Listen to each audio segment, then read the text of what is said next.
years, over the last 40, 50 years, does it really, in terms of the market value going up, is it really around the 2, 3, 4% mark? Or can it be on average 5, 6%? I would think it's more the former, but... Yeah.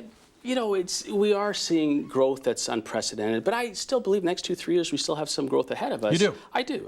It's not going to be certainly like this, but I still think you're going to see the 3 to 5% appreciation. And you know, if we talked 2 or 3 years ago, most people have had the same discussion. Oh, we've seen a prolonged market, and when's that going to change? And they sat on the sidelines, and here they are today, having to pay more to get in. So, and I think the fundamentals are, as we talked about before, low rates, and if that does change, you'll see a change in the marketplace. Well, that's what I was going to ask you. Is it based on, because the stock market, security is all based on emotions, right? People sell and then all of a sudden the stock goes down.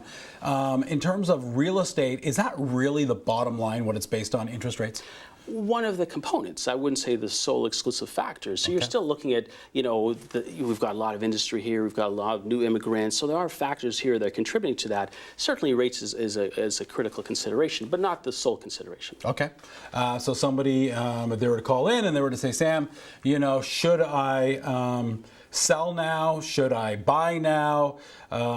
Whose market is this? I mean, I know you mentioned earlier in the show that you kind of feel like it's maybe an equal place. It's not a bad time to buy or sell. It's not necessarily a seller's market, buyer's market. What makes a seller's market? What makes a buyer's market?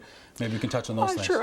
Supply and demand. And I think even with that question, you have to break it down to different price points. So, you know, one of the things we're well known for is we do low end to high end. So we can really look at each piece very closely. So if you've got a house that's $500,000 or under, then, you know, it's a seller's market still. I think there's a fluent number of, you know, a lot of buyers in that marketplace. As the price point starts going up, you know, you start hitting $1, $2, $3 million, then it's a buyer's market for sure, especially $2 million plus, right? So it's a buyer's market because it's just taking longer to sell. There's more supply. Is that what you're saying? The buyer pool is smaller, but interestingly enough, if we talked 10 years ago, $1 million would have been a scare number. Today, $1 million isn't that big of a number, right? For somebody buying a house in the GTA, Mississauga, Brampton, Caledon, right? So, you know, 2 million is becoming more of that kind of cutoff number, and then of course, as you start pushing the numbers up, it's just the buyer pool is smaller. Sure.